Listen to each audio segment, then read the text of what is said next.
stand. I'm Neil. The saying is a series doesn't start until a team wins a game on the road. That means the Oklahoma City-Portland series had yet to begin when they tossed the ball up on Friday. Oh, yeah, but they got it on Friday. Portland took the first two at home, but Russell Westbrook took personal responsibility for his team's loss in Game 2, and he promised to do something about it when the series moved to Oklahoma City on Friday. Man, this was a really intense basketball game.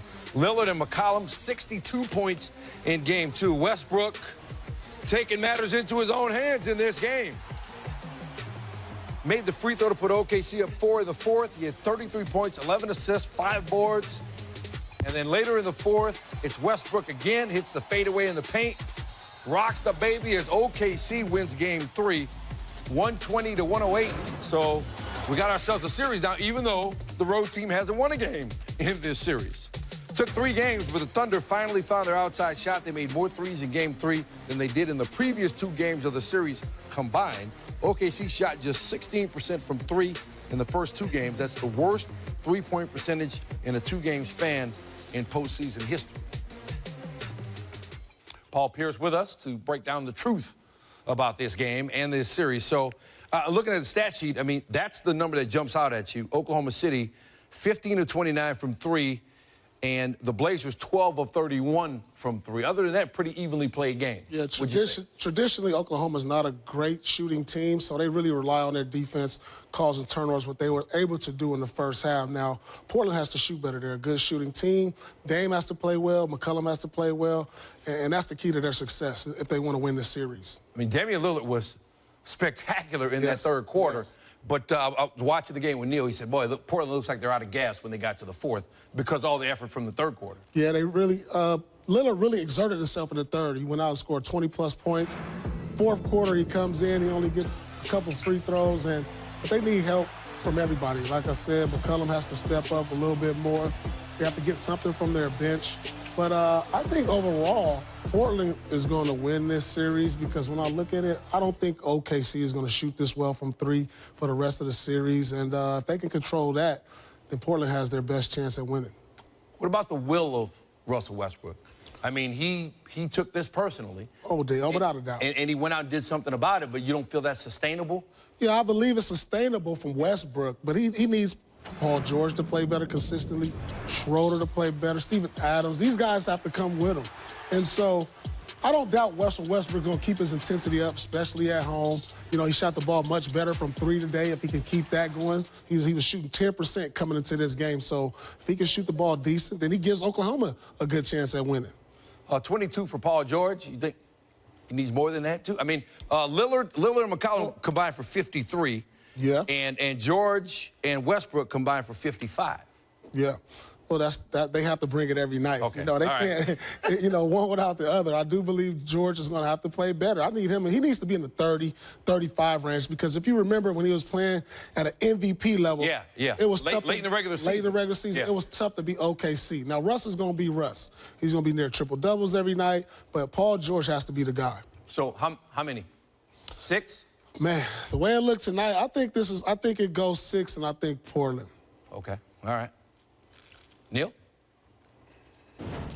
Boston looking to go up 3-0 on Indiana. And let's remember, the Pacers, a team that playing without their best player, Victor Oladipo. Boston, historically great, when up 2-0. And Boston was hot. I mean, Boston was Paul Pierce hot to start this game out. Kyrie Irving there, Boston was 8 of 10 from 3 in the first quarter. They were 16 of 24 from the field. In the first quarter, Jason Tatum, he had 12 in the first quarter. He was 4 of 4 from the field. I mean, nobody missed. Jaylen Brown there. What can Brown do? Well, 41-28 in the first. That's tied for a postseason franchise record in the first quarter. And Boston's played in a lot of postseason first quarters. Let's move ahead to the fourth quarter. Celtics up 1. Irving drives, scores. He had 19 points, 10 assists, 5 rebounds. 2-point game, about 4 minutes left. On Sabonis, who looks like he's on a keto diet. He needs a whammy. We need to hear Brad Stevens talking about Irving after the game. I mean, some of the shots he hit, you know, he had the driving layup, which was a good move, but then the little floating shot he hit was just a joke. He's ridiculous. I mean, remember, entering this game, Irving, .759 win percentage in the postseason. Highest in NBA history. Doesn't believe in mood rings, but believes in assists to Al Horford right there. Celtics win 104-96. Game 4, Sunday.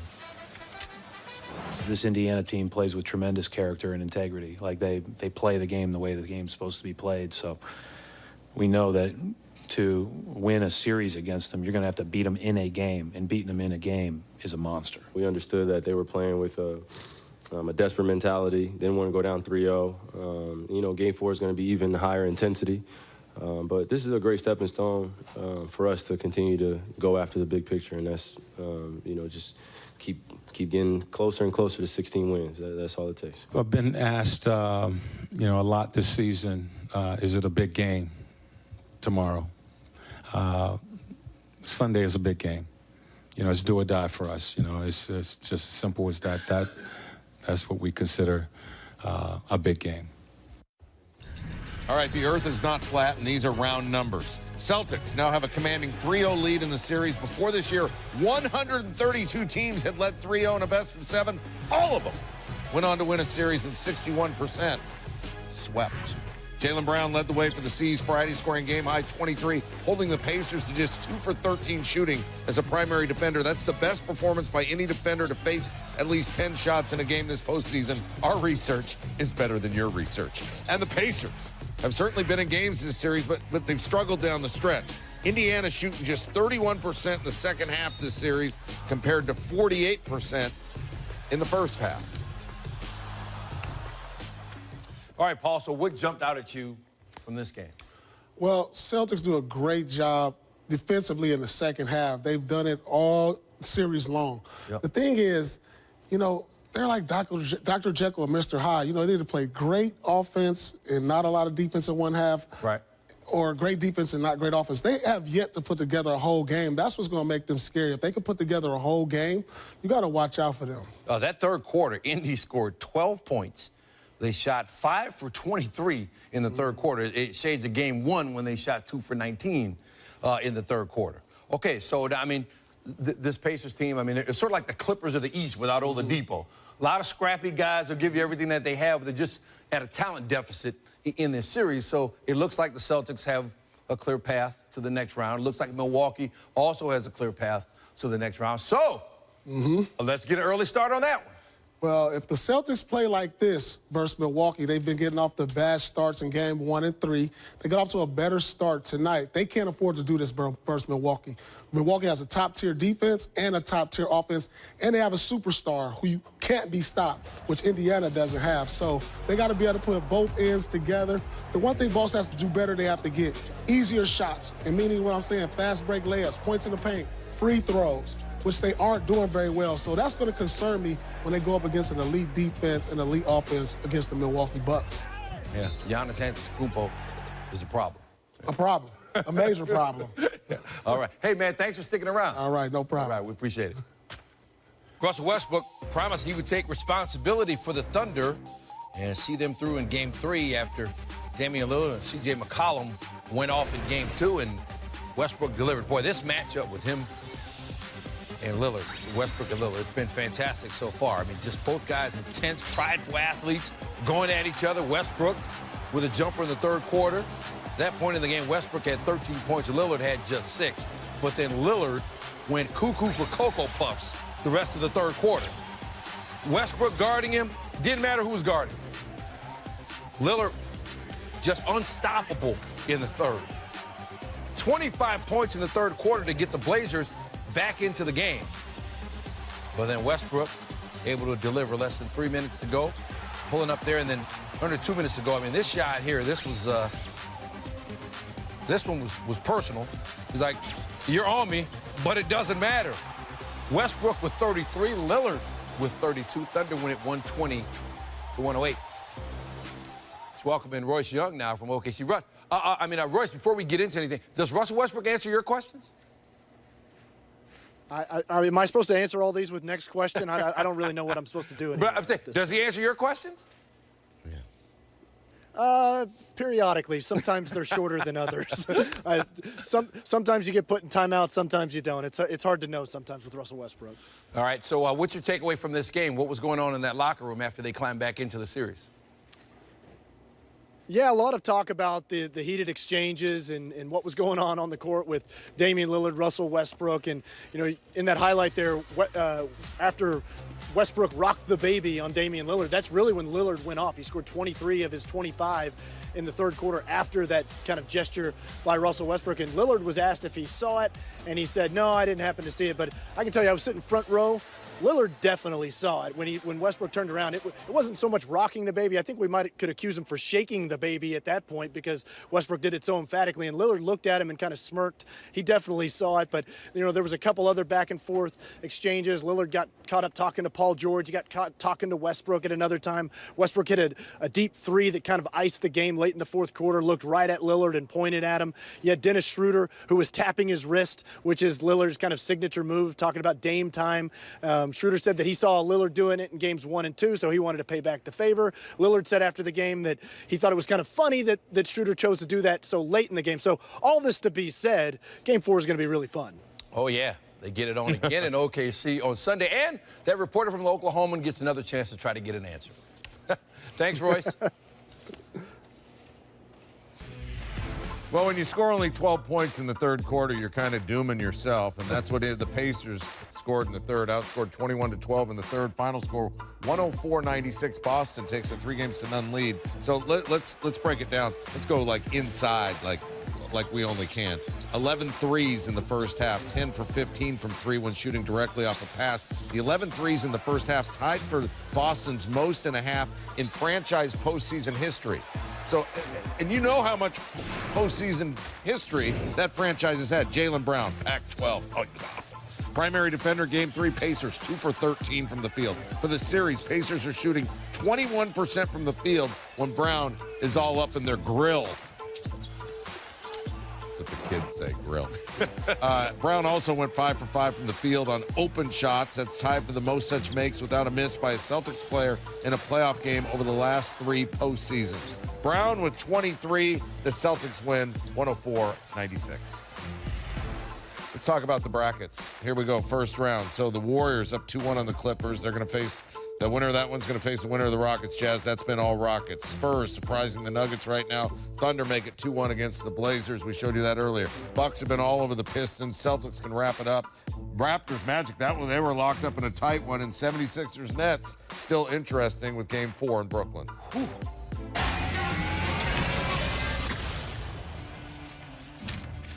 Nothing has changed about James Harden's game just because it's playoffs. He's still averaging better than 30 points per game and still leads the NBA in isolations during the postseason. Harden also has the highest usage rate of the playoffs, just like he did during the regular season.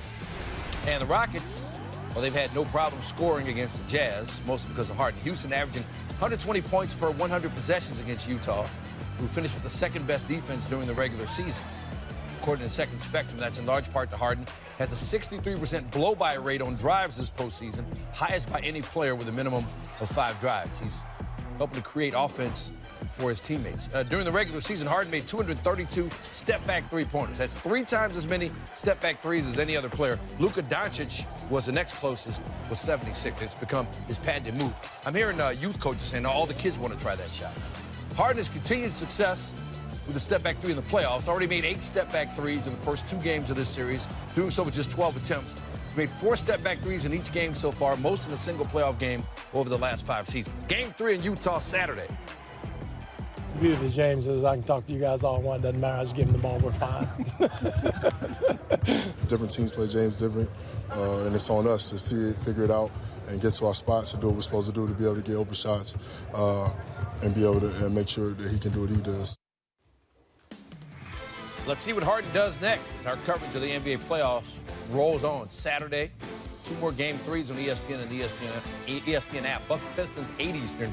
Then it's Rockets, Jazz with Milwaukee and Houston up 2 games to none. NBA Countdown gets it all started at 7 Eastern, 4 Pacific. Tonight, because we have 3 Game 3s that you can see here on ESPN and ABC. It's a beautiful thing for a Friday night. We'll start with the Raptors Magic series as it shifts to Orlando tonight, top of the hour on ESPN. 3 nights after Toronto blistered the Magic behind Kawhi Leonard's 37 points that tied the series at 1.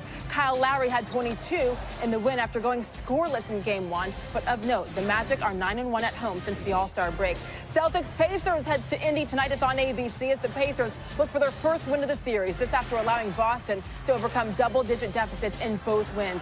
Kyrie Irving had 37 points in Game 2. Jason Tatum had 26, and Boston overcame a 12-point fourth-quarter deficit, outscoring Indiana 31-12 in that final quarter. And Oklahoma City down 2-0, basically facing a must-win against Portland. Russell Westbrook averaging just 19 points on 35% shooting in the first 2 games. But Damian Lillard, he's poured in 29.5 points per game. Oklahoma City just 10 of 61 from 3, 16%. Russ Westbrook struggling, spoke today.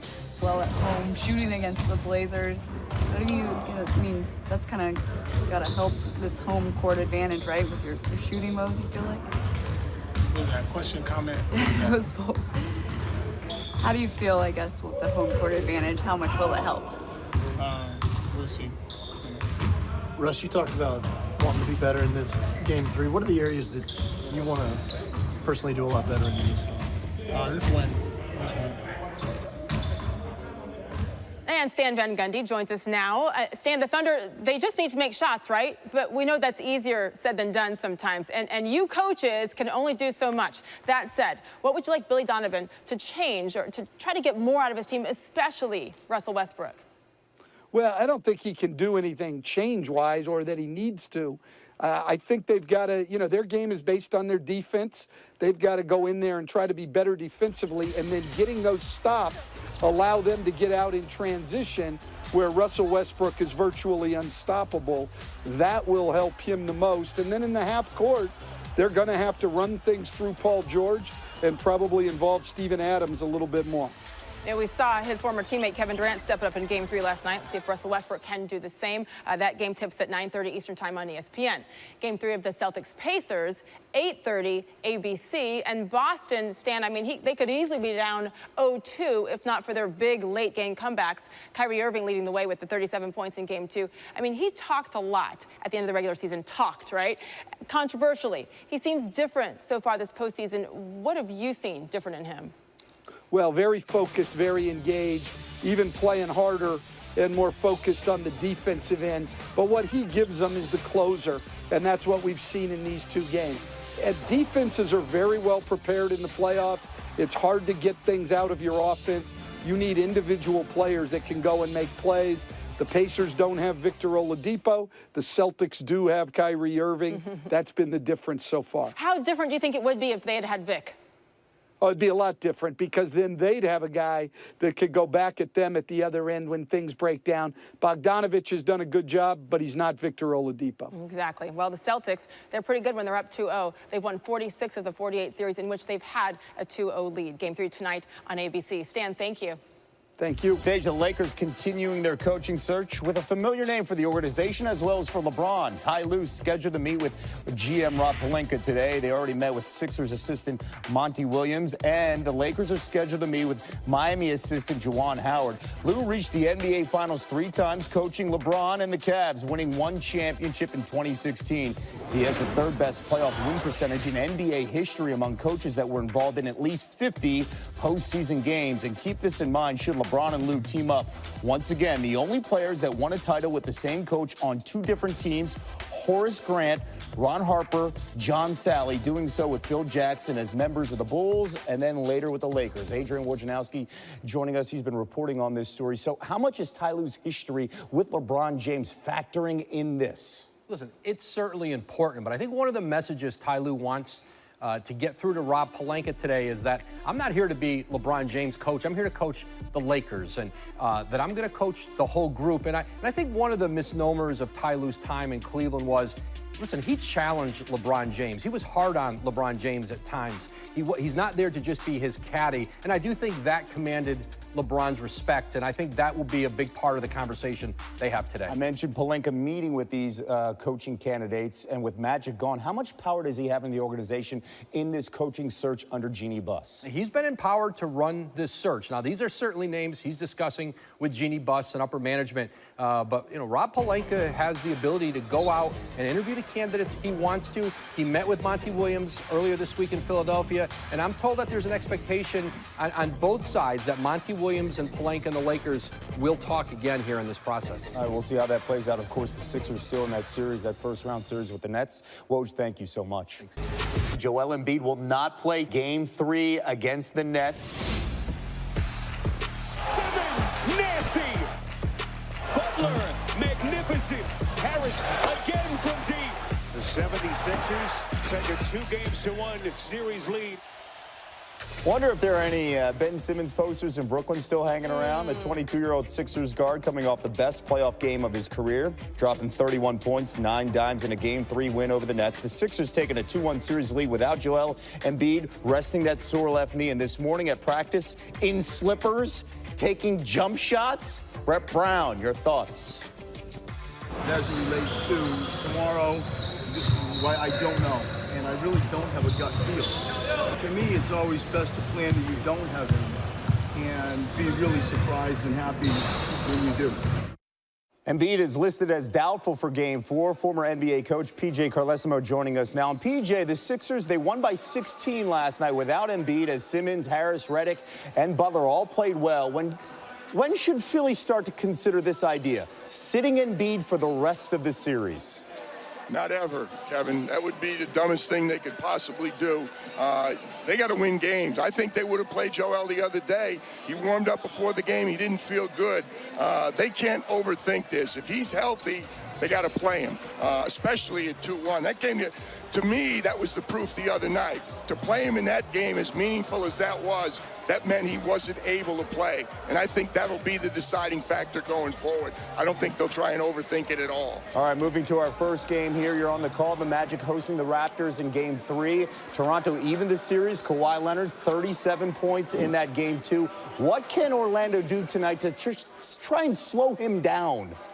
Well, they got to get help. Just as Sage needs a lot of help working with you, Aaron Gordon needs a lot of help if he's going to play Kawhi, and he just has it going. He's more aggressive, I think, than he's been at almost any time in the regular season, and he's so versatile. He can shoot three-point shots. He can be strong. He can beat you on the dribble. He splits traps. He goes in and dunks. He made fadeaways the other night, Kevin. He's shooting like 25 for 40. He's making more than half of his threes. They need help. Aaron's got to do a better job staying connected, but he needs help, and I think he'll get it tonight from Steve Clifford's team. Give my best to Adam Amin tonight, carrying you on the call. Leonard's average of 31 points per game leads the postseason. We love you, PJ. All right, Kev, you too.